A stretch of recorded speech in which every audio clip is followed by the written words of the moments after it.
that their goals aligned with their estimated monthly payment. So with the market shifting and then the rates going up, we swiftly locked the rate. My wife, that the advantage point that I have, that my wife's a lender, so we're able to get that rate locked, because the concern was if rates are going to go up. Well, so happened to be that the day we locked the rate was yesterday, day before yesterday, when the rates went down quite a bit. So that remotivated the buyer. So it determined the way forward that, hey, you've got a locked rate, and this is in line with your goals and your estimated monthly payment on what you want to pay on a monthly basis. And they were re-inspired, remotivated, and now we're going to go ahead and close on that property. So that's just one added value, just locking the rate if you can with your lender. Okay. I love that. I'll try that. I love that. Locking in the rate as soon as possible to make them feel secure.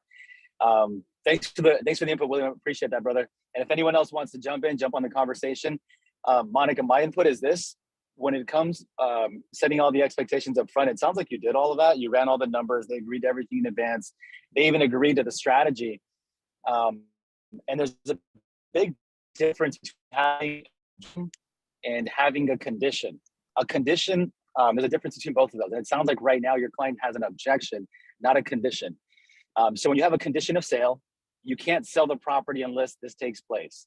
For example, I had a client who wanted to sell their home. I sat down. They didn't want to sign the listing agreement because their daughter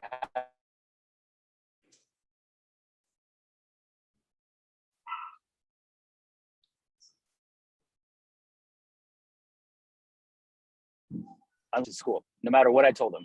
So they weren't going to sign the listing agreement. They didn't sign the listing agreement. And I ended up just following up. And 6 months later, once the school was finished, I met with them again, got the listing signed, and they did it.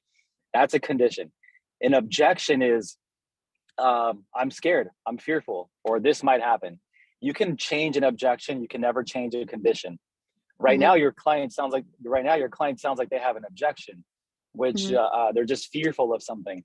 And the best way I can explain it is having to think of yourself, Monica, like think of yourself like a surgeon, a doctor, and think of your client as the patient who has to go in for surgery.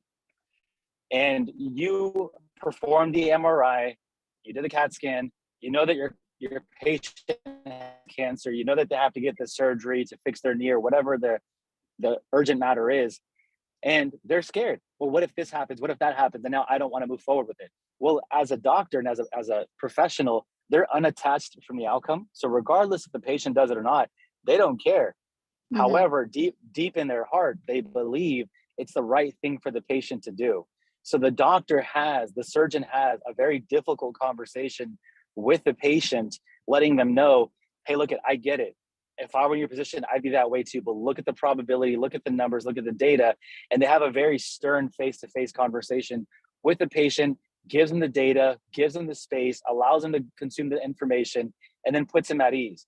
Well, what's that look like in your situation?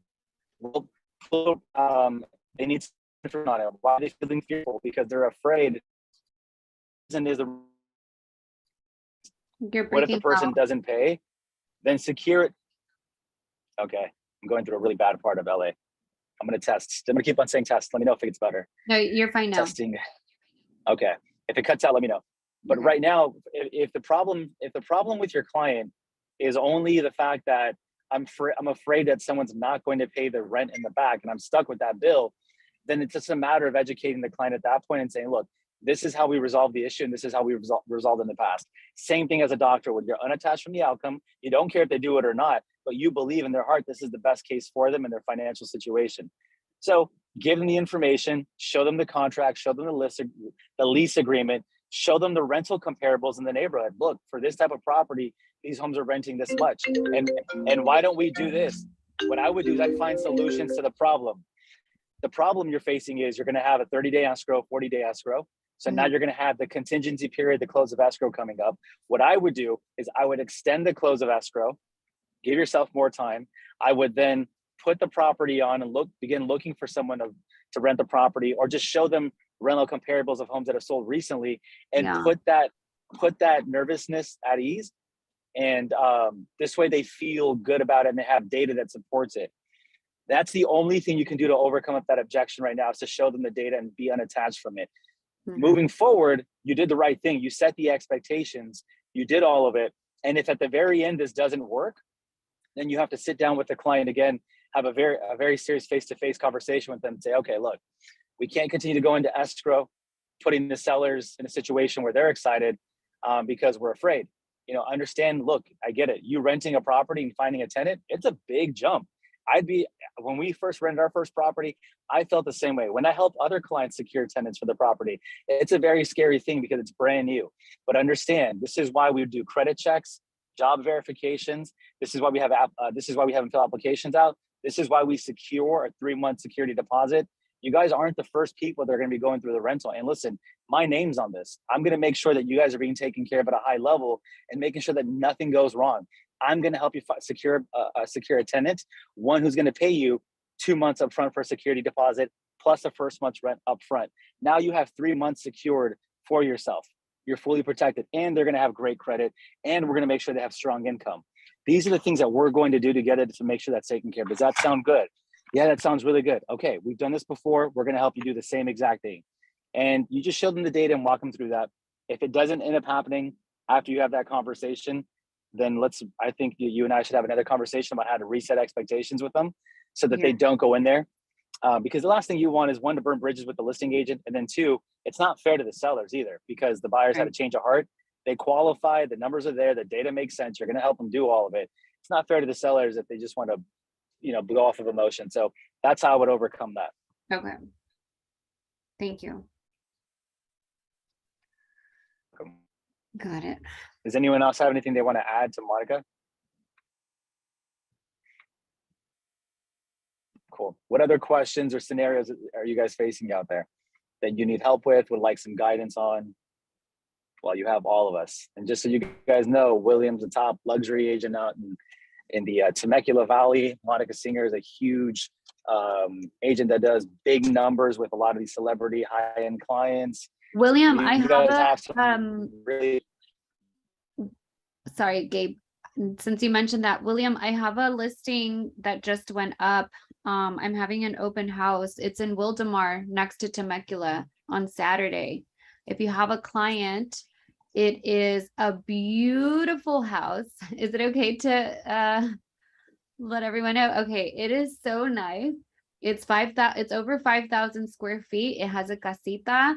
It has a pool. It has a volleyball court with sand. There's a lot of space in the house. So if you know of anyone, we listed it at $999. It has an 8-car garage. Like, it's amazing property. And I'm gonna be out there on Saturday. What's the lot size? The lot itself, Is it over an acre? no, it's half an acre. Half an acre? Okay, I actually have somebody from LA looking for a property that has some land. So half an acre? Yeah. Okay. Are you going to be at that open house? Yeah, I am actually. I'm going to be there. I'll pass by. Okay, I'll DM you the info. Okay, I'll be there. All right, cool. Thanks. Monica, I think we just got something in the chat.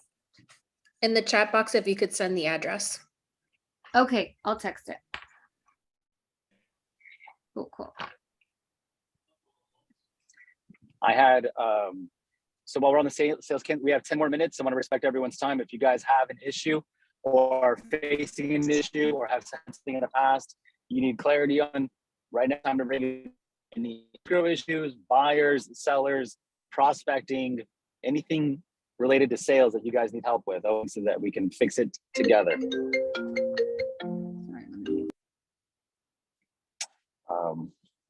While you guys are doing that, I'll try to think of a recent one that I had with seller. I sat down, had a listing appointment on Sunday with this homeowner. He's the trustee, the one making all the decisions for this trust. And his sister passed away, so he was named the executive of the trust. He's making the decisions, and there's a lot of beneficiaries. He has no financial gain in the sale. However, I met with this guy on Sunday, It's a 2-bedroom home in San Diego. We're gonna be listing it for 450,000, single family, crazy, but the condition's really bad. A 2-bedroom home in San Diego, 450,000. Although he had no emotional connection to the house, well, excuse me, no financial incentive, he still gave me a listing price objection, and he wanted to list it for $500,000. Again, mind you, he's not making any money on the sale, no financial interest. He wanted me to list it at $500,000 for this house, and I had to tell him that, one, the condition of the house is very bad, so we had to compare it to other houses, and this is how I was able to get him to look at my perspective and agree with my price point. He's at 500,000, I'm at 450,000. It's a $50,000 difference in list price. I sat down with him. I opened up HomeSnap, which is the app that's associated with our MLS in San Diego. I opened up HomeSnap. I mirrored the screen onto my laptop. I showed him all the listings in the area. I showed him my filters. I said, listen, this is how we're going to come up with a value of the home. We're going to compare it to houses that are active, pending, and sold on the market. I screen mirrored. I showed him first all the homes that are active, and I said, here are all the listings that are a competition or in competition with your listing. And there was 3. And I showed him the bedroom, the bath, the square footage, the lot size, and the condition.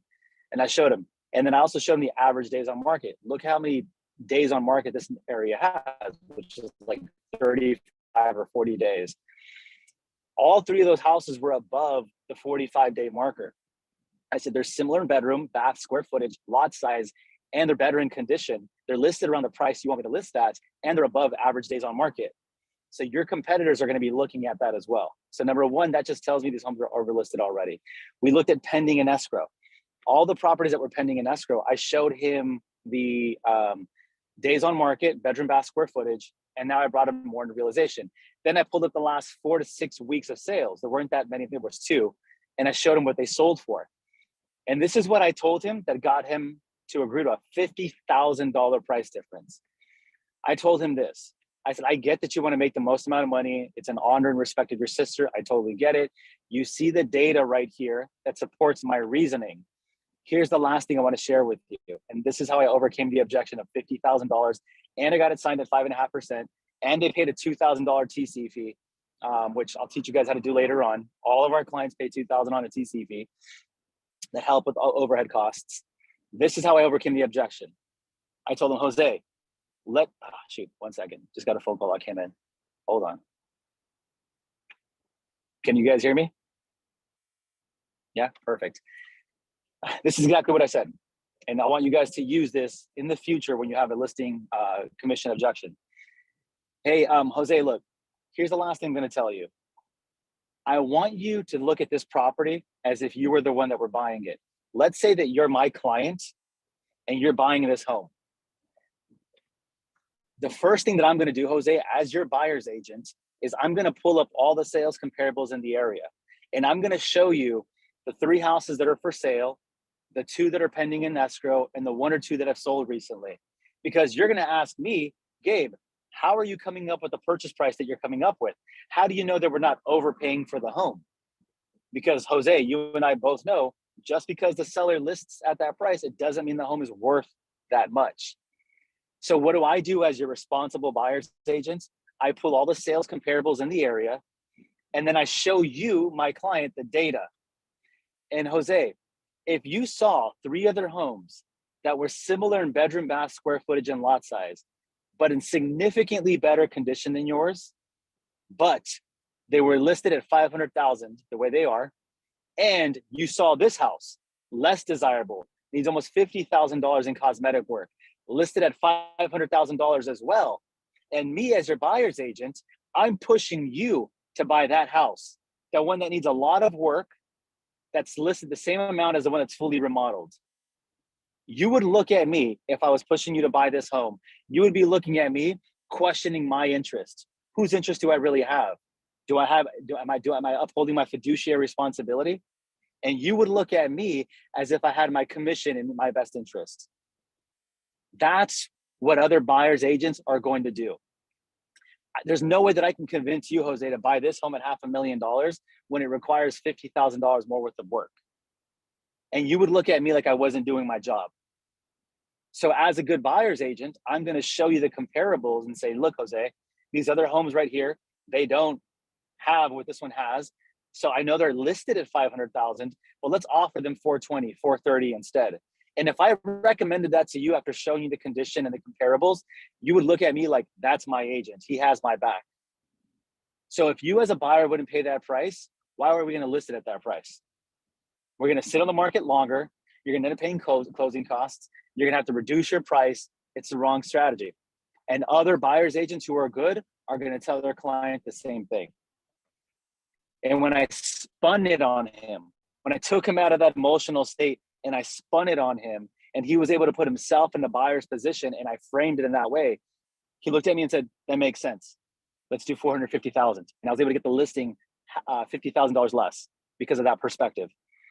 So when you're sitting across the table from a seller and they're giving you a hard time with an objection on a listing, put them in the buyer's seat and then put them as if they were buying that property, paint that perspective, and then let them know, Mr. Buyer, if I were to push you on this home to pay that price, you would be mad with me because you would think that I have my financial interest at heart first before your own. You would be questioning me on why is he pushing me to buy this expensive home when it needs more work? Frame it that way for them and they'll change the way they think. That was an example that I had on Sunday that I wanted to share with you guys. Okay, anything else before we have 3 minutes left? I want to respect everyone's time before we hop off. Does anyone else have anything else they'd like to add on the sales cadence call for today? No. All right, perfect. Or even any like properties that you guys are looking for specifically, buyers, sellers. You guys have any seller buyer needs? Go ahead and jump on board, speak. Tomorrow at 12 o'clock, we have the training with Angel. It's not in the calendar yet. It's gonna be a brand new one. We're adding it today. Angel and Patty Hernandez, they're out of Whittier. They run their own private brokerage. They just moved over and joined the organization. They do about 200 listings per year. 200 listings per year. They're a mega team. They're hosting the training tomorrow at 12 on how they get so many listings per year. So make sure you guys are there tomorrow. Make sure you guys tap into the other training that we have as well. And that's pretty much it there. Cool. And then we have the Winner's Circle event coming up on the 3rd of November. So be on the lookout for that on Monica's page and mine. All right, team. Have a healthy, happy, productive day. If you guys need anything, reach out. Otherwise, we'll see you guys tomorrow. Have a good day. Thanks, Gabe. Bye. Have a good day. Bye.